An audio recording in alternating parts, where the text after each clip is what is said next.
We began our adventure on a plane, and were introduced to the main protagonists, Rico, Mario, Sheldor, the Rebellion, and the rocket launcher. And then the antagonists, the military, General Di Ravello, and public goods. I fucking hate bridges! The next story mission was very easy. What the hell? All we had to do was get this guy's boat back in the water. So I did this. Rico, saving the day, yet again. This mission is a crash bomb mission, where you drive an explosive-laden vehicle directly into a group of military personnel. Because, you know, we're the good guys. So we fail it non-stop for about 15 minutes, but then discover this beautiful rock. Oh, that's good! Oh! It's fucking good! Excellent. Now remember, we needed to collect all the vehicles, which also includes boat. So we went and collected some boat. You're mine. After yet another hour of completing random small shit, we moved on to the Mech Land Assault DLC and Lacrima Island, or as I later referred to it, more like Piss Island. Got him. To begin our heist, we need a vehicle. A seaworthy vehicle. Perhaps even boat. So we go find this plane, jump into it, shoot this container out the back, jump on the boat, drive it back to base, and stick a bunch of guns to it. From the water, when I could have easily used a helicopter or jet. Once all the platforms were liberated, we could begin the heist. The next mission went fine, but its premise was incredibly fucking stupid. Rico and his buds had to drive in a convoy all the way over to these 4 tanks. Once at the tanks, they would activate an EMP to destroy them all. But I could have just blown them up. Like, what?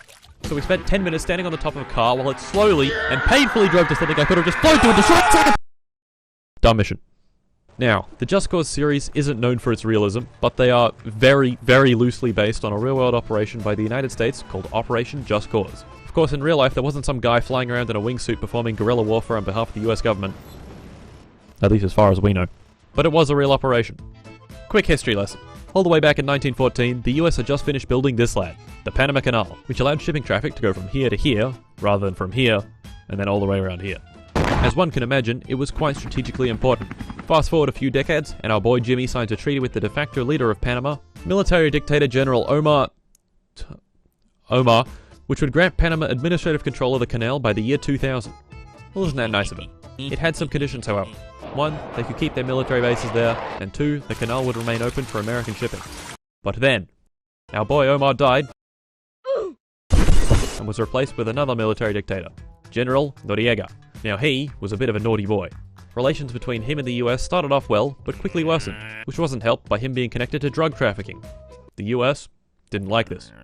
And then he shifted his allegiance away from the US and towards the Soviet bloc.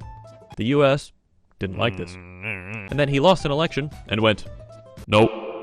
The US didn't like this. All of this had the US worried that the canal wouldn't remain neutral and would be seized by General Noriega. So they sent a bunch of troops over, just in case. Noriega didn't like this. And finally, the Panamanian General Assembly declared war on the United States. The US... Oh, they actually really liked that one. The US did their thing, seized back control of the canal, blew up some shit, and forced Noriega into the Vatican embassy where the US wasn't allowed to go. So they set up a fuckload of speakers and blasted rock music across the embassy until he surrendered a month later.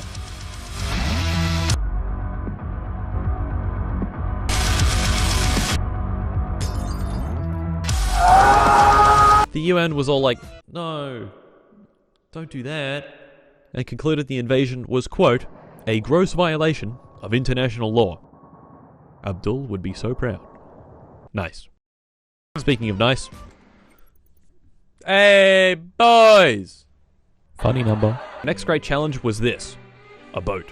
This boat, which needed to be delivered to a garage and chopped. The thing is, this boat only spawns right here. And right here happens to be in a lake with no route to the sea. This was not good. After another 10 minutes, I finally get a mech, mark the garage, pick up the boat, and get it chopped.